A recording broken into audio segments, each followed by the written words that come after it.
Okay, everybody, hi. So, hope all your exams went well. I will be grading them over the next couple days. But for now, I'll just be posting the solutions and posting this little video for solutions, and then we'll start new material later in the week.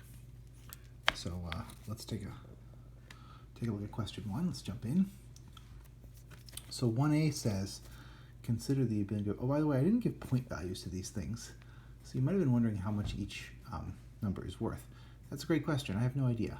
I'm going to figure it out as I do the grading. I realized after I wrote the test that I like to assign point values. For a 15-minute test, I would always do it because then you have a time crunch, and so you have to worry about which thing to solve first, and so it would be really unfair to not tell you point values. For a 3-day take-home exam, I didn't think it was as important to do it, and so I just completely forgot about it. So it'll be a surprise for all of us what they are, the point values. All right, great. So let's take a look at this problem.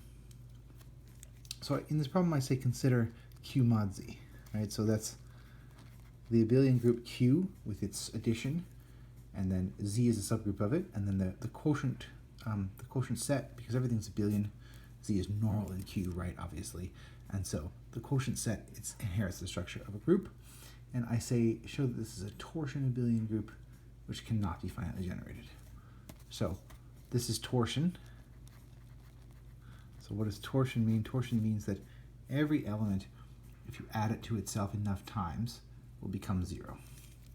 So let R equal n over m be an element of Q, right? So we're talking about equivalence classes, mod Z. Every equivalence class is represented by some element in Q. So let's take that element. Then what holds? Well, if I take m times R, which is of course R plus R m times, that's n, which lives inside Z. So R is torsion in Q mod Z. So R, the class of R in Q mod Z, is torsion. Right, namely, to be specific about it, m times the class of R equals 0.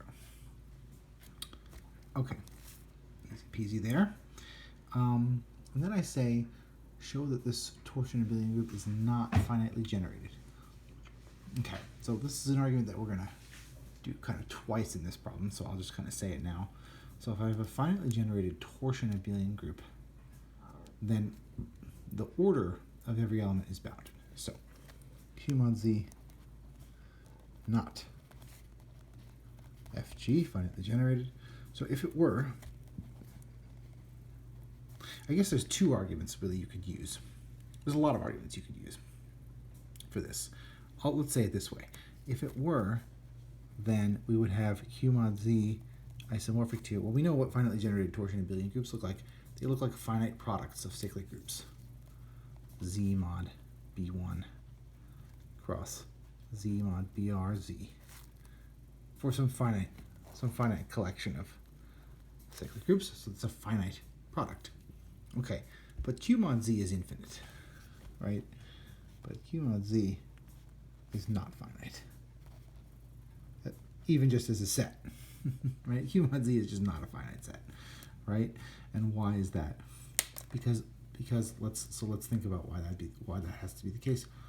Because you can make an infinite list of rational numbers, none of which are congruent to each other mod Z. What does it mean to be congruent mod Z? It means your difference is in Z, right? So take the list 1 over n equals 2, 3, 4, ... This is in Q. None of these are conjugate to each other in Z. None define the same class in Q mod Z, right? If I take the difference between any 2 of these 1 over n's, where these are all between 0 and, well, 0.5. So their difference is some small number. It's not an integer. So none of these things define the same class. So Q mod Z is an infinite set. These define infinitely many distinct conjugacy classes in Q mod Z. So Q mod Z is an infinite set. So the cardinality of Q mod Z is infinite. Okay, and then the point is that immediately contradicts. If it was a finitely generated torsion group, our theorem, this classification theorem, would have told us immediately that it was actually a finite set, So that contradiction implies that it can't be finitely generated. Okay, we'll use the same argument again for 1b. All right, now let's do 1b. 1b asks you to consider the set of roots of unity. So u, which is those c and c, that's c to the m is 1 for some m greater than or equal to 1 for some number. Okay, so these are called roots of unity because they are roots of the number 1. You take a power of them, you get 1. They are definitely, there's definitely not only finitely many of them, there's infinitely many. There's not, like in R, there's only 2 roots of unity, plus and minus 1. In C, there's a lot of them. You know some more, namely you probably know plus or minus I, and of course by the end of the problem you'll know infinitely many. But just on the face of it, it looks like there might only be finitely many. But we'll show in a minute that's not the case. So this is an abelian group under multiplication. If C1, C2 in U, so we have C1 to the M1 is 1, which is C2 to the M2. So that implies that C1, C2 to the M1, M2 is 1. Right, it's just you just move the power in and you get that both of them are 1. So C1, C2 is also a root of unity. So it's closed under multiplication. It obviously contains 1, right? And why does it have an inverse? If I won't even write the thing about the 1, then C inverse to the m is C to the m inverse is also 1. So it's closed under multiplication and inverses, okay? And it contains an element, it contains a unit element. So it's clearly a group. Okay, it's an abelian group because complex multiplication is commutative. Okay, and let's show that it's torsion. Well, torsion means that when you apply the group, you take any element, you apply the group operation, plus in part A now times m times, you get 1, but that's by definition. So by definition, C to the m equals 1. So C is torsion. Right? If I take a root of unity, that precisely means I can find a positive integer that takes it around to 1. And then finally, infinite. So just like in part A, we just have to prove that this is an infinite group to show that it's not finitely generated. So why is it actually an infinite as a set? So of course we'll show it again in part C, when we define a bijection between it and Q mod Z. But let's just show generally that it's an infinite set. In fact, the equation x to the m minus 1 has m roots in C. Okay, so this is a general. So this is kind of a general fact about complex numbers.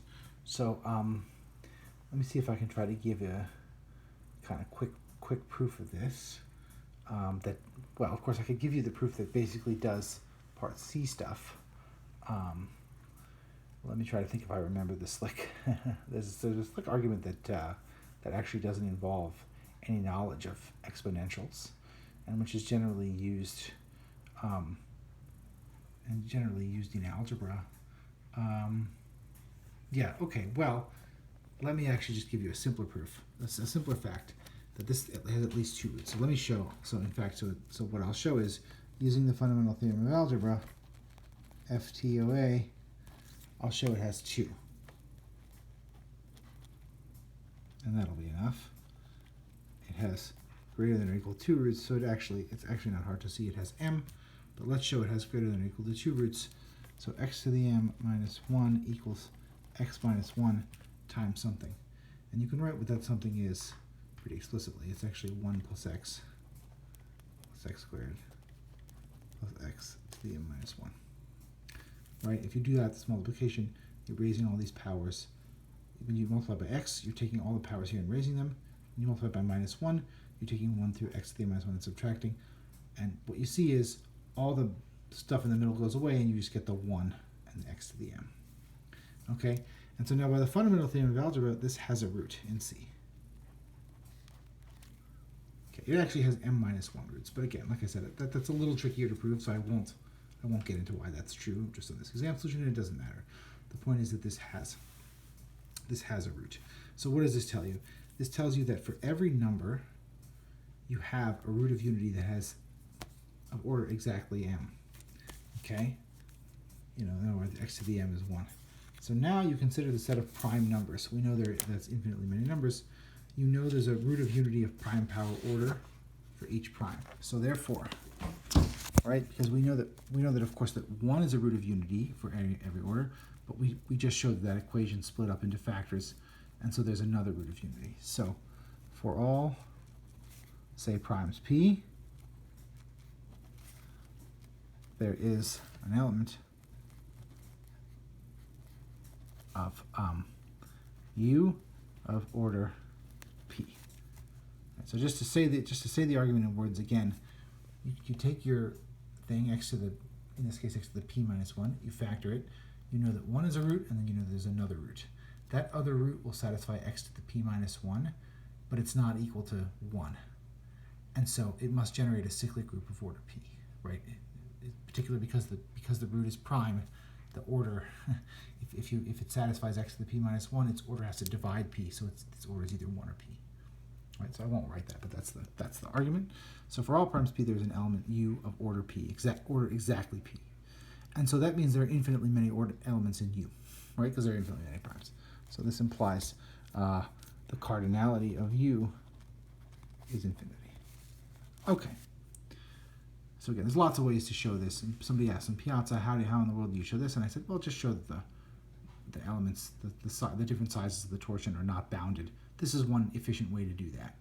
Of course, I use the fundamental theorem of algebra to show that some equation has to have a root. But if you believe that, and we believe that for sure, then that proves it.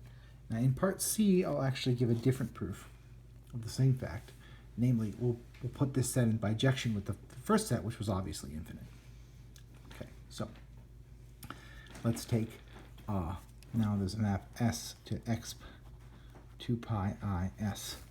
And this is going from, so of course this goes from R to S1. So this is a map from the real line to S1.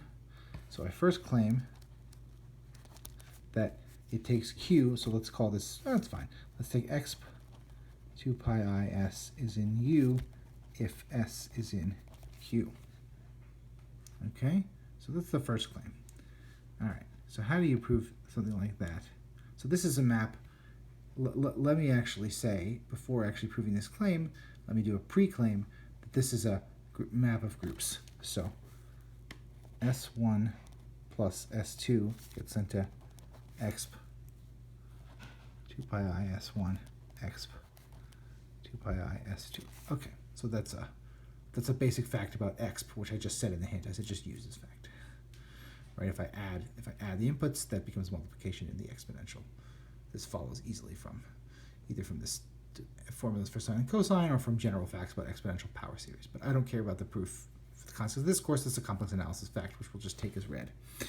Okay, so let's now prove that exp 2 pi I s. So it's a group homomorphism. Now let's prove that it takes Q into U. Well, since S is, so if S is n over m, then exp 2 pi I n over m. All right, so we claim that that is now a root of unity. So how do we do it? So if I take this to the mth power, I multiply it by itself m times. So I take this x 2 pi n over m and I write it times itself m times. Now I know that when I have a product like this, it becomes a sum in the argument. So this is exp 2 pi I n, right? I add the 2 pi n over m to itself m times. Okay, so that's, what is that? So I gave you the formula, cosine 2 pi I n plus I sine, oh sorry, no I, cosine 2 pi n plus I sine 2 pi n. So cosine of 2 pi times an integer plus I times sine of 2 pi times an integer, and that's also known as 1. Okay, so this thing is clearly a root of unity. Okay, so claim. Okay, so now that's the first bullet point of the claim. Second bullet point of the claim, which we kind of implicitly just use, exp 2 pi I s equals 1 if s in z. Okay, we proved that along the way, right? So first we proved it took values in u, but along the way we used a crucial kind of sub-fact, which I'm now writing out, which is that it takes that to 1. So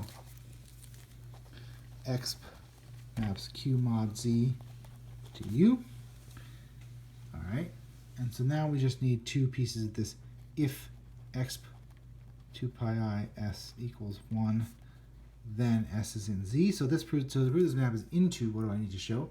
I take a residue class of anything in q, and suppose it goes to 1, then I have to show that it's 0, right? It's actually, it's in a residue class of z. But again, this follows from easy facts about sines and cosines. So this is cos 2 pi s plus I sine 2 pi s is 1. That's if and only if cos 2 pi s is 1. Sine 2 pi s is 0, if and only if s in z. So I'll just rely on your high school trigonometry there to say that we know what the zeros of sines and cosines. And if q mod, and why is it onto? So for any u, for any c in u, we want to write c is exp 2 pi I n over m. So how can we show that? Well, this gets back to the same kind of issue that I was talking about in part B. So in fact, the claim is that exp 2 pi I n over m provides m distinct roots of unity of order m, and there are only m of them because they're all solutions to this equation x to the m minus 1, right? So x to the m minus 1 is an equation of degree m. It has at most m roots. So if I can find m roots of it, then that's it. That's all the roots, right? And so the reason is, the set exp 2 pi I n over m n equals 1, n equals 0, excuse me, to m minus 1, right? When m is 0, you get 1, is a complete set of roots.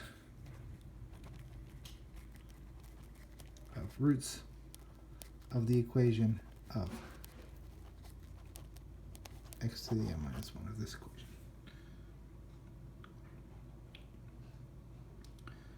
Right, so there's at most m roots of this equation, and we've actually explicitly written down m roots. Okay, there are other proofs of that, but I think that's the nicest one. All right, so that's kind of an interesting problem. I'll probably grade part C pretty lightly since it requires ideas that are a little far afield from the class, but you know.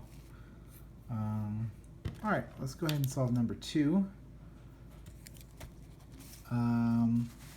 Cycles in Sn. Oh yeah. On the same set and show that they're conjugate. So let C1, C2 cycles on A1, AM, then G, C1, G inverse is C2 for some G in Sn. All right. Well, so then this is just basically a question of if you take an element of Sn and you conjugate it by a cycle, what do you actually get? And so the point is that you can take, if you take any element which, okay, so in general the answer is complicated, but if you take an element which preserves A1 through AM and does something on A1 through AM and then it's just 1 on everything else, then it's not hard to see. So let sigma of AI equal BI, which is in A1 AM, and sigma equals identity map on 1n minus A1 AM. Okay. All right. So suppose you take a sigma that looks like that, and now let C1 be the cycle A1, A2, AM. I'm saying that any two cycles on this set are conjugate, so I might as well just, right, it doesn't matter what the ordering is, right? So just pick an ordering and let C1 be that cycle, okay? So now we're going to try to compute GC1 G inverse, right? So what happens when I take, what happens when I do this computation? So let's see. So maybe the do I want to first start with always a question. Do I want to first start with G inverse or G? Of course, I can always reverse them. Let me first start with G inverse. Yeah. Okay. So in this case, or in this case, sigma. I call this one sigma inverse. So sigma inverse BI is AI. C1 of AI is AI plus 1. And sigma of AI plus 1 is BI plus 1. Right? So writing it out, I get sigma C1 sigma inverse, this thing going on, BI is BI plus 1. Right? So I swap the cycle on A1 through AM, and everything else is just the identity, right? So I swap the cycle on A1 through AM to the cycle on these BIs. Okay, so that shows, so this cycle A1 AM is conjugate to B1 BM. But what is B1 BM? It's just an arbitrary list of elements in A1 to AM. So we've shown that any two cycles are conjugate. Okay. That's a fun one. Okay. Oh, yeah. Okay, great. Number 3 I gave you was homomorphisms from Zn to themselves, and when is it that the quotient is finite? Yeah, that's a good problem. So let's have phi have Zn to Zn. Oops. L is image of phi. We want to relate the determinant of phi, which is something from good old linear algebra, to when the quotient is finite. Okay? So we have 2 directions to go. So first we want to show that, well, maybe I'll do it this way. I mean, I could do it just each direction, but let me talk about the Smith normal form. So let's recall that Smith normal form. So, so let A be the matrix of phi in the standard bases. So I'll follow the good linear algebra notation and write it that way.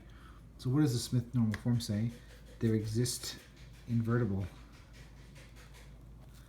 E1, E2, such that E1 phi E2 can be written D1, D2, dr like that. Okay. So we want to relate the determinant. So we want to prove something about the determinant of phi. And so we got to relate it to, this is a very simple map, right? Like it's very easy to prove stuff about maps that look like that. So we got to relate the determinants. So E1, 2 invertible implies det E1 d E1 and 2 is plus or minus 1. Okay, so this is a fact that we covered. We actually discussed it explicitly on the practice midterm. So I'll refer you to the solutions of that for a proof. I mean, you can also just cook up a proof, right? These invertible matrices are given in this case by, I mean, it's true in general that if I have an invertible matrix over Z, its determinant is plus or minus 1. Alternatively, I can compute the determinant of a row or column operation, right? And it's just swapping things around, multiplying by minus 1, or doing some column transformation. Anyway, it's easy to see that it's plus or minus 1. Okay, so what we conclude is that det phi is plus or minus d1 dr times 0 and 0, where there are n minus r of these. So maybe there are none of them, in which case this is just d1 dr. All right, so now let's solve our problem. So when is the determinant 0? It's if and only if there's some 0 in these matrices, right? So the determinant is 0. So now let's go both ways. So let det phi equal 0. So if the determinant of phi is 0, then r is less than n, and E1 phi E2, the Smith normal form, is d1 dr 0, 0, like that. Okay, now the image, now phi1 Now L, which is the image of phi, that's precisely what you get when you apply E1 inverse to the image of D1 through dr. Right? In other words, it's in other words, L and this image of this matrix are isomorphic. Right? So now L, image of phi equals L, is the linear transformation associated to E1 inverse applied to the image of D1 dr. Well, this is what? Linear map of E1 inverse. Okay? Why is that true? Well, this is a matrix of phi. I multiply it by E1. What is that doing on linear maps? First you take the linear transformation phi, and then you apply E1, which is an invertible map. It's a bijection, right? And then this on the other side is E2. That's just another invertible map, a bijection from Zn to Zn. So this is just taking the image and applying this invertible map, gives you the image of this. So in other words, rewriting that, the image of phi is exactly an invertible linear transformation applied to the image of this, right? So to prove our question, we just have to prove it for this matrix D1 through dr. So if det phi is 0, implies there are zeros in this matrix. Okay, but the quotient Zn mod image D1 dr 0, 0 is isomorphic to Z mod D1 cross Z mod dr cross Z. And there are n minus r of these, and this is infinite. Infinite, since n is greater than r. Right? So there are zeros here. That means that when I take the appropriate quotient, I'm taking n copies, this is multiplication by a bunch of numbers, and a bunch of zeros. And so that's giving me infinite, stuff. That's giving me some copies of the cyclic group, the infinite cyclic group in my quotient group. So if det is 0, then the quotient is infinite. And now let's go the other way. If det is non-zero, if det phi is non-zero, then E1 phi E2 is D1 dn. Right? All non-zero. Okay? So if you have a bunch of non-zero numbers here, then the image, the quotient group, Zn modulo image of D1 dn is isomorphic to Z mod D1 cross Z mod dn, and that's finite. And if the determinant is non-zero, that's if and only if all these numbers are non-zero numbers, and then the quotient is a finite group. So if the determinant is 0, then the quotient is an infinite group. If the determinant is non-zero, then the quotient is a finite group. Okay. All right. So we're 28 minutes through. I think that I will stop here. I will write out this. So there's one more thing, which is explicit primary decomposition, which is an easy exercise, and then there are 2 more exercises which actually were homework problems, or close to them, and I solved them. You know, the solutions basically are in the solutions to homework 5. So what I'm going to do is I will stop this video here. So I solved the 3 interesting new ones. So I will stop this video now and I will post it, and then tomorrow or sometime soon I will post a full set of solutions, including these other ones, again, which we've basically already solved. All right, and then Wednesday there'll be a video with new material coming up. Okay, thanks guys, and I'll talk to you soon.